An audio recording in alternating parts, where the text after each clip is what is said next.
Blue and red lights exploded behind me just after sunset, and a police officer stepped out like she already knew my name.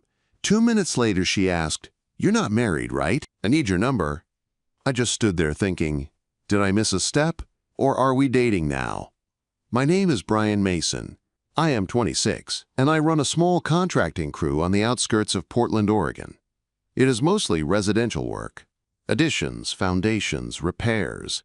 The kind of jobs where you measure twice, cut once, and still end up fixing a mistake by the end of the day. I start early, usually grabbing an egg sandwich from a gas station on the way to a site. Then I spend hours yelling over the noise of saws and drills. By evening, I head back to my one-bedroom apartment, crack open a cold beer, and sink into the couch with my lazy cat, Whiskers. He sprawls out like he pays rent. No one waits up for me. No dinners on the stove. No text asking where I am. I have never been married, and I have not dated seriously in a couple years. My life is steady, predictable, and honestly, I thought I was fine with that. Then one random Tuesday turned everything sideways. It was just after sunset when I finally clocked out from a long shift downtown. We were framing a custom home that was already behind schedule because of supply delays. My back ached from hauling lumber all day, and my boots were caked in mud. I decided to walk the few blocks home instead of driving. The air was cool, and I figured the fresh air might clear my head. Portland's older neighborhoods get quiet fast at dusk. Trees line the sidewalks. Porch lights flicker on one by one. You can hear your own steps if the street is empty enough. I had my earbuds in. Listening to an old rock playlist to drown out the city hum, my mind already making a list for tomorrow's punchwork. That is when the lights hit. Blue and red flashed behind me, cutting through the twilight so hard it made my shoulders jump. I pulled out one earbud and turned, just as a police cruiser rolled up to the curb beside me. The driver's door opened, and an officer stepped out. She was tall and athletic, with blonde hair pulled back into a tight ponytail. Her uniform looked crisp under the street lamp, like she had just started her shift, not been out chasing calls all day. She looked late 30s, maybe early 40s, but there was something about her face that made her feel younger than that. Sharp features, but not cold. And her eyes were striking, gray-blue, the kind of eyes that make you pay attention even when you are trying not to. She walked toward me with that careful, measured pace cops have. One hand rested lightly on her belt. She stopped close enough that I could smell the clean scent of soap mixed with the night air. "Stop right there," she said. "I need to check you out." My heart sped up, not because I had done anything wrong, but because getting pulled over while walking was not a normal ending to my day. "Whoa," I said, lifting my hand slightly without thinking. "Officer, what's going on?" "You match a suspect description," she said, eyes narrowing as she studied me in the dim light. "We've had some thefts around here." Quote. I swallowed, keeping my voice calm. "I'm just heading home. I've been at a job site all day."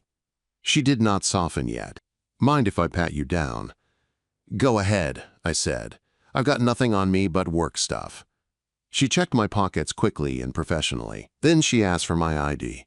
I pulled out my wallet and handed it to her, explaining where I had been and what I did for work. She listened without interrupting, but her eyes kept flicking between me and the cruiser like she was still deciding. Then she nodded at my backpack. "What's in the bag?" "Tools," I said. "A hard hat, probably a half-eaten sandwich." She unzipped it and rummaged through exactly that. Hard hat, sandwich. A couple small tools, a tape measure. Nothing exciting. "You work construction," she said, glancing down at the dirt on my jeans. "Yeah," I said. "I own a small crew. Framing a house today. Long hours, but it pays the bills." She spoke into her radio, reading off my information, and the radio crackled back after a short pause. "Clear," the voice said. "Camera feed shows the suspect is taller, wearing a black hoodie. This guy is not a match. Over." The officer let out a breath, and her posture eased just a little. She handed back my ID. "Sorry," she said. "We've had a string of package thefts. Porch pirate stuff. Amazon boxes, yard decorations, whatever people leave out." The description was close. I shrugged, trying to keep it light. No worries. So I'm innocent. For the first time, a small smile tugged at her lips, and it changed her whole face. She looked less like a wall and more like someone you could talk to. "You're off the hook," she said. I smiled back. No ticket, no warning. Just a scary moment and a good story. She held my gaze a second longer than she needed to. Then she said, like she was asking about the weather, "You're not married, right?" I blinked. No single as they come." "Why?" She took a step back toward the cruiser, but she did not look away. "I owe you for the mix-up," she said. "Give me your number. I'll buy you a coffee sometime. Call it an apology from Portland PD." Quote. For a second, I just stood there, wondering if I heard her right. A cop had just patted me down, searched my bag, and now she was asking for my number like we were two people who met cute at a bookstore. I cleared my throat and gave her my number, still half stunned. Then I added with a grin, "So you can track me easier next time." She chuckled, a soft sound that surprised me. "Something like that." She wrote it down quickly. "Rosa Martinez," she said, like she wanted me to remember it. "Brian Mason," I said, even though she already had my ID. Her smile stayed. "Stay out of trouble, Brian." "I'll try," I said. She got back into the cruiser, the lights flipping off as she pulled away. A few seconds later, she was gone, leaving me standing on the sidewalk staring at the empty street like the whole thing had been a weird dream. When I finally got home, Whiskers greeted me with a lazy meow and rubbed against my leg like nothing in the world had changed. I dropped my bag by the door, opened a beer, and sank onto the couch. But my mind was still back under that street lamp, stuck on her eyes and the way her voice shifted from firm to warm. I kept checking my phone like a teenager, and I hated myself for it. No messages, no calls, just silence. By the next afternoon, I told myself it had been nothing. A polite gesture, a moment of kindness from someone who felt bad for hassling the wrong guy. Then, at exactly 4 p.m., my phone buzzed with a message from an unknown number. "Saturday, 10 a.m. Harbor Cafe. I'll cover the coffee. Rosa Martinez." My pulse jumped so hard it felt like a punch. I stared at the screen, smiling like an idiot, because suddenly my predictable life did not feel predictable at all. And for the first time in a long time, I could not wait to see what happened next. After Rosa's text, I tried to focus on work, but my brain would not let it go. Every time my phone buzzed, I checked it like a teenager, hoping it was her. Most of the week it was just work emails, supplier updates, and one spam message about car insurance. By Thursday, I told myself the coffee invite was just an apology, nothing more. By Friday night, I couldn't stop thinking about her eyes under that streetlight and the way she asked if I was married, like she already cared about the answer. I barely slept. Whiskers stayed at the foot of my bed, heavy and warm, like he was guarding the place. I stared at the ceiling, replaying every second of that stop. Her serious voice. Her calm hands checking my pockets. The sudden shift when she smiled. The way she said her name, Rosa Martinez, like she wanted me to remember it. It made no sense, and that was the problem. I wanted it to make sense. Saturday morning, I woke up too early, the gray Portland lights spilling through my blinds. I shaved, cleaned up, and stood in front of my closet longer than I should have. Most of my shirts were work shirts, faded and dusty. I picked a plain gray button-down that didn't scream job site. Then I laughed at myself, because I could not remember the last time I dressed for someone. I skipped breakfast.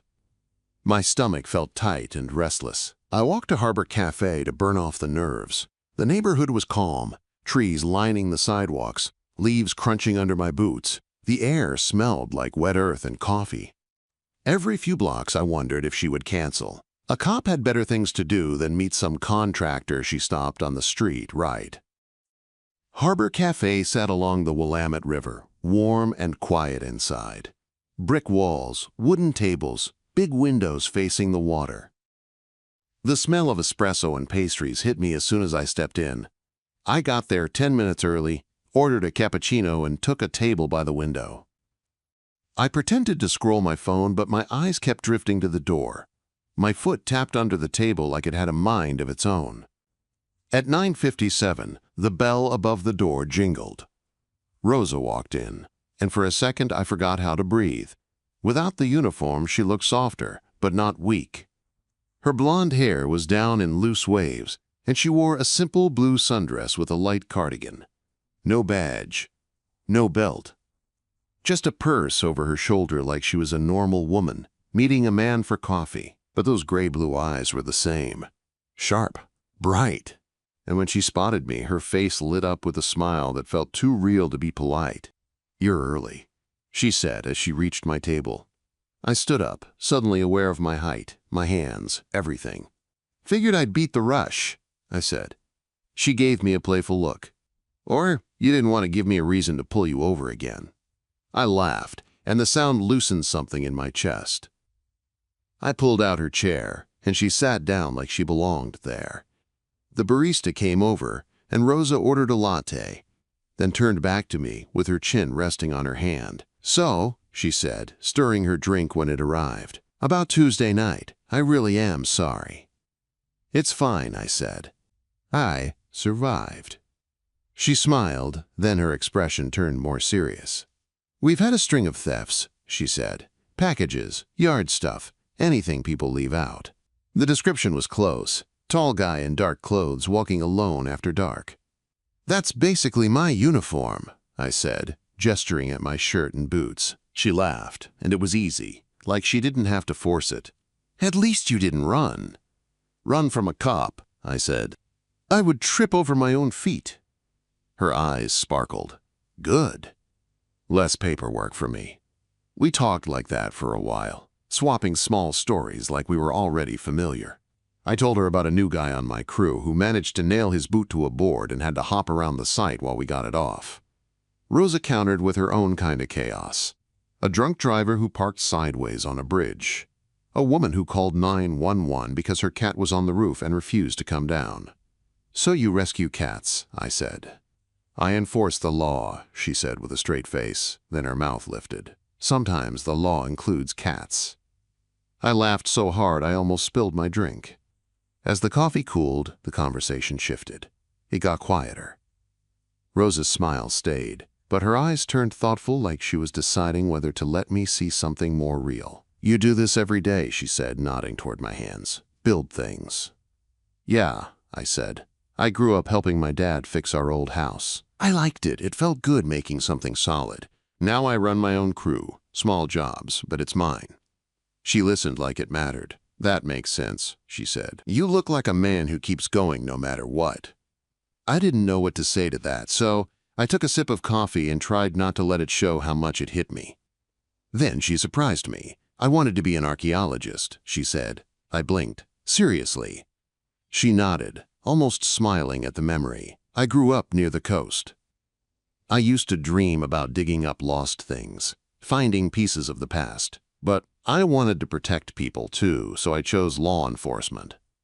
Her fingers tapped lightly on the table. Her voice lowered, not sad exactly, but tired. "Some days the job follows you home," she said. "You replay everything. You wonder if you missed something. And then you walk into your place, and there's no one there. No one asking if you ate. No one asking if you're okay, just quiet." The words landed in the center of my chest. Because I knew that quiet. I lived in it. I met her eyes. "Yeah," I said. "Sometimes all you need is one real question to make the whole day feel different." She held my gaze, and for a second the world around us felt far away. The cafe noise blurred. The river outside shimmered in the window. It felt like we were the only two people sitting there. Rosa let out a small laugh like she realized she had said too much. "Listen to me," she said, shaking her head. "Coffee and I'm already getting deep." "I don't mind," I said. "It's nice." She studied me, then tilted her head, half teasing but serious underneath. "So you're really okay with this?" she asked. "An older woman who's also a cop." I didn't hesitate. "Older doesn't scare me," I said. "And the cop part is kind of exciting." Her smile returned, but I saw it, just for a second. A guarded flicker, like she liked hearing that but didn't fully trust it yet. We stayed longer than we planned, talking until the sun climbed higher and the morning crowd thickened. When we finally stood to leave, we walked outside together. The river breeze lifted her hair. She tucked it behind her ear and looked up at me. "Next time," she said, "my treat again, if you promise not to cause any trouble." I grinned. "Deal. But only if you tell me more about that archaeologist dream." She nodded, and as we parted, her hand brushed mine.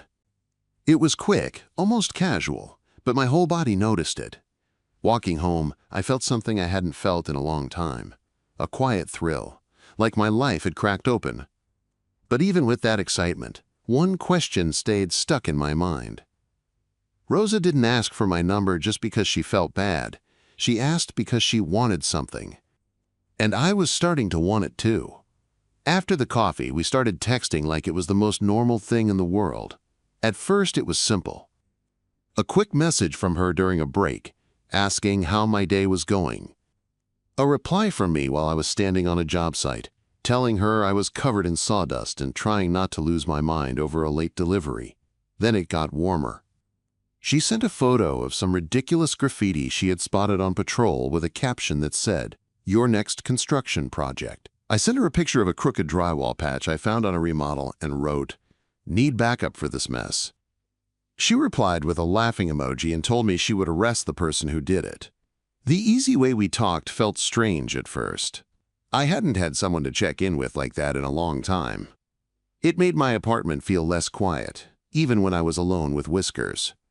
Midweek, my phone buzzed while I was walking a supplier through our material list. "Dinner Friday," she wrote. "Pizza place downtown. My treat. Still owe you for the hassle." My heart jumped like I was a teenager again. I stared at the message and smiled so hard my face hurt. I typed back fast. "Absolutely. Can't turn down free pizza." Friday evening, I cleaned up after work and drove downtown. I swapped my dusty jeans for clean pants and a plain hoodie, trying to look like myself but slightly less like I had just crawled out of a job site. Whiskers watched me from the couch with that bored cat expression like he couldn't believe I was making an effort. The pizza place was a small hole-in-the-wall spot with dim lights and red checkered tablecloths. It smelled like garlic and fresh dough. I got there early and took a booth in the back where the noise wasn't too loud. My knee bounced under the table while I waited. Rosa walked in right on time, and I felt my chest tighten all over again. She wore a black t-shirt, fitted jeans, and sneakers. Her hair was down, and she had a silver necklace that caught the light when she moved. No heavy makeup, no trying too hard, just that quiet confidence that made people look without her even noticing. She slid into the booth across from me with a grin. "Hope you're hungry." "I am," I said. "I worked all day for this." She laughed, and it was the kind of laugh that made the whole booth feel warmer. We ordered pizza, pepperoni, and mushrooms with extra cheese, and once it arrived, we ate like two people who had been starving for something simple and fun. We talked about music first. She liked classic rock, Springsteen, Fleetwood Mac, stuff that made me think of long drives and open roads. I admitted I sometimes listened to lo-fi beats after work just to calm my brain down. She teased me for it, saying it made sense for a guy who builds things to want calm sounds. Then we got into movies. She liked gritty thrillers. I liked comedies. We argued about it in a playful way, and somehow we ended up debating football too. She made a comment about the Jets being a mess, and I joked about her having bad taste. She pointed her pizza slice at me like it was a warning. As the evening went on, I noticed something. Rosa looked relaxed. Her shoulders dropped. Her smile came easier. But every now and then, a shadow crossed her eyes like she was holding something back. When the place started emptying out and the waiter dropped the check with a knowing look, Rosa reached for it before I could. "My treat," she said, firm. Outside, a light rain had started. The kind of Portland rain that feels like a mist but still soaks you by the time you get home. The streetlights made the wet pavement shine. "Walk with me," she said, pulling up her hood. I nodded and held my umbrella over both of us. We walked side by side, our shoulders brushing in a way that made my whole body stay awake. Cars hissed by on the wet street. The city felt quieter in the drizzle. That is when her voice changed. "You know, she said softly. This job is not just the chases and the paperwork. I stayed quiet, letting her talk. Some days it weighs on you, she continued. You see things, you carry things, and you can't always put it down when you get home. I glanced at her. Her face looked calm, but her eyes were far away. I was married once, she said. My steps slowed a little. Yeah, I said gently. I didn't know. It was 10 years ago, she said. He was a firefighter. Brave, funny, the kind of man who would run into danger without thinking. She swallowed hard, staring at the sidewalk like it could hold her up. There was a warehouse fire downtown, she said. He didn't make it out. The words landed heavy, like a weight in the rain. For a moment I didn't know what to say because nothing felt good enough. I'm sorry, I finally said, and my voice came out rough. That sounds unbearable, quote. She nodded once, fast, like she didn't want to fall apart. I thought I would never get over it, she said. For years I just existed, work, home, repeat. I stopped believing love was in the cards for me. My chest tightened because I could hear the loneliness under her words. The kind of loneliness that makes your home feel like a place you hide instead of a place you live. Without thinking, I reached out and took her hand. Her fingers were cold from the rain, but she didn't pull away. She squeezed back, and that small squeeze felt like a door opening. It still hurts, she admitted. Some nights I get home and it feels like I'm talking to an empty room. I looked at her, really looked. Not the cop, not the confident woman who could handle anything. Just Rosa, standing under a streetlight in the rain, trying to believe she could be happy again. You're not broken, I said quietly. You're just carrying something heavy. She turned her face toward mine and her eyes searched me like she was looking for proof. You don't mind that I'm complicated, she asked. Older, with this history, with all this baggage? I shook my head. Complicated doesn't scare me, I said. What scares me is you not letting me try. For a second, we just stood there under the umbrella, rain tapping the fabric above us. The world felt distant. It was just her breath and my heartbeat, and the way her hand fit in mine like it belonged there. She gave a small smile, but it didn't fully reach her eyes. Then she let go of my hand gently, like she was afraid to hold too tight. You're sweeter than you let on, Brian, she said. We parted a few minutes later at the corner. She walked to her car, and I watched her go, feeling both full and unsettled. I walked home through the rain, thinking about her husband, her grief, and the way she had looked at me like she wanted to trust me but didn't know how. That night, I couldn't sleep. I paced my apartment, and Whiskers watched me like I was annoying him. All I could think was that Rosa went home to silence too, but hers was filled with ghosts. I wanted to do something. Not big, not dramatic, just something that said, I heard you.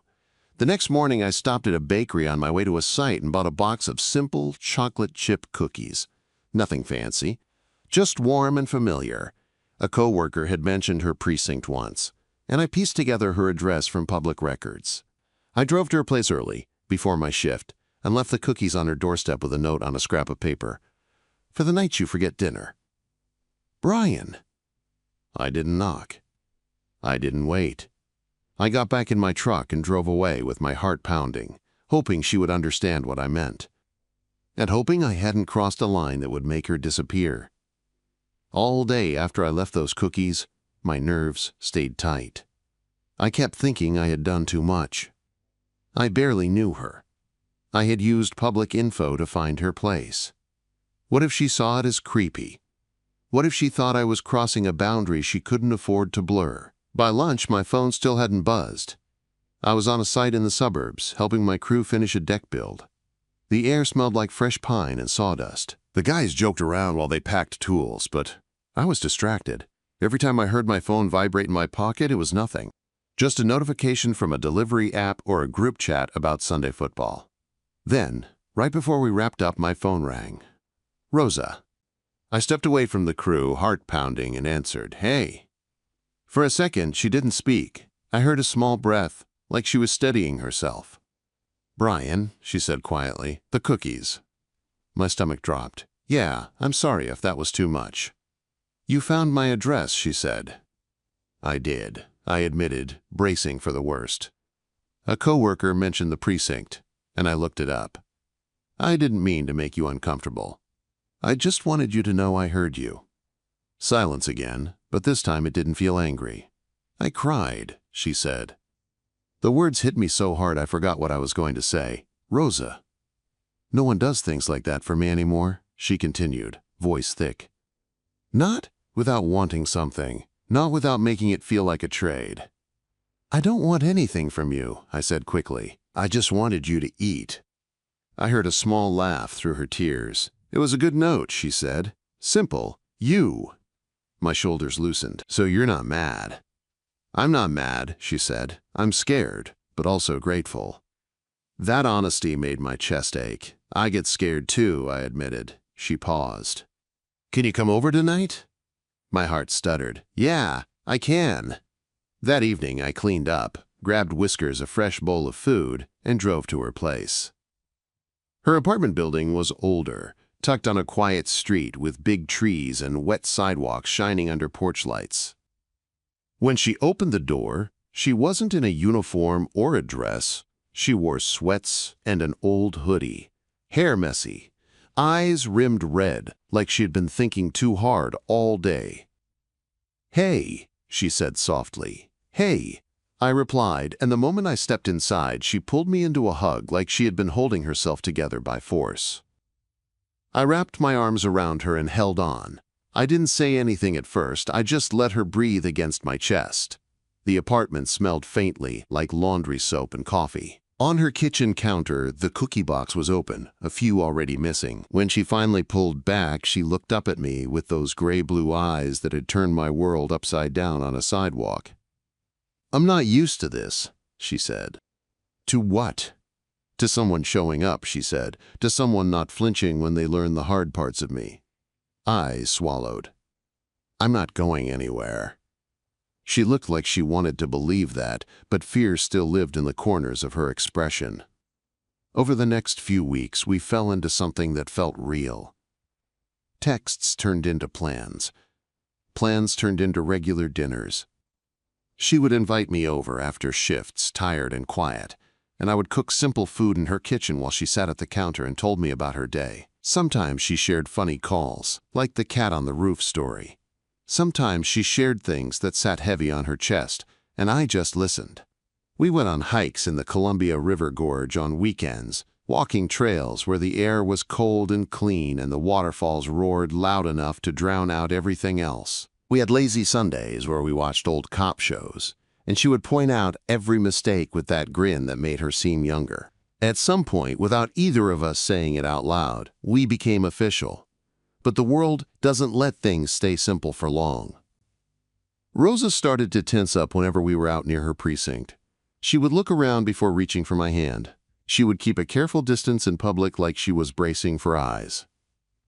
One afternoon we met for lunch at a small park near her work. Nothing fancy, just sandwiches on a bench. Her hand slipped into mine without thinking, and for a few minutes it felt normal. That night she called me with a tight voice. One of the officers saw us today, she said. My stomach sank. And he made a comment, she said, trying to sound calm but she wasn't calm. Asked if you were my new guy, like it was a joke. I stayed quiet, waiting, because I could hear what was coming. It's starting, she said. Whispers, side glances, the jokes in the locker room. I can handle it from me, but for you, Brian, you're building a business. I don't want you dragged into this. My chest tightened. So what are you saying? There was a pause. Then she said it like it hurt her to even form the words. Maybe we should cool it, she whispered. Step back. I don't want to hurt you. The thought of losing her hit me like a punch. I didn't argue over the phone. I didn't try to be clever. I just got in my truck and drove to her place. When she opened the door, her eyes were red again, like she had been pacing. Rosa, no, I said, stepping inside. I'm not leaving because of gossip. She looked up at me like she was fighting herself. It's not fair, she said. I'm older. I have history. I have this job. What if this blows up for you? I cupped her cheek gently. Then we face it together, I said. I'm here because I see you, not the badge, not the past. You. Her breath shook. You don't know what you're signing up for. I do, I said. And I still want it. To prove it, I invited her to my job site the next day. It was a sunny afternoon. The crew was finishing up, covered in sawdust, laughing as they packed up. Rose arrived in jeans and a flannel, looking unsure as she stepped out of her car. I walked right up to her and took her hand in front of everyone. "Guys," I said, "this is Rosa, my girlfriend." The crew's reaction surprised her. They didn't judge. They teased me, sure, calling me brave for dating a cop, joking that I finally found someone tougher than me. But they welcomed her. Handshakes, smiles, real warmth. I watched Rosa's shoulders relax, like she hadn't realized how much she had been bracing. Later, while I showed her the deck beams we'd reinforced, she leaned into me and whispered, "They don't care." "They care about good work," I said. "And about me not being stupid." She laughed, and that laugh sounded like relief. That evening, I did something bigger. Rosa had mentioned once that her balcony used to be her sanctuary, a place to sit with a book and watch the city lights. But after her husband died, she stopped using it. The railing got loose. The paint chipped. The planters dried out. The space turned into a reminder of what she lost. So on a day she worked late, I went to her place with my tools.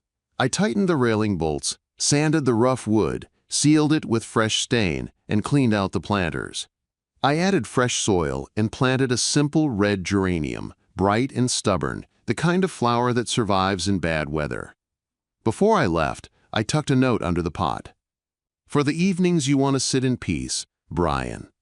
I didn't wait around. I didn't want praise. I just wanted her to have something that felt safe again. An hour after she got home, my phone rang. "Brian," she said, voice shaking, "the balcony." "It needed you back," I said. There was a pause, then she whispered, "Come over, please." When I arrived, she pulled me into her apartment and led me straight to the balcony. The city lights glowed beyond the rail. The fresh stain smelled clean. The geranium sat bright on the small table like a heartbeat. Her eyes filled. "You remembered," she said. "I listen," I replied. She turned to me, and the fear in her face finally cracked open. "I'm scared," she admitted. "If I let you in all the way, what if I lose you too, like I lost him?" My chest ached. I stepped closer, hands gentle on her arms. "I can't promise life is perfect," I said, "but I can promise I won't run the moment it gets hard." Her breath trembled. She searched my face like she was looking for a lie. Then her shoulders dropped, and she nodded once. "Okay," she whispered. "Let's try." Rain started falling, light at first, then heavier, drumming above us like Portland wanted to bless the moment with its favorite weather. Rosa stepped closer, her hand sliding up my chest, and she kissed me. Soft at first, careful, like she was testing the water.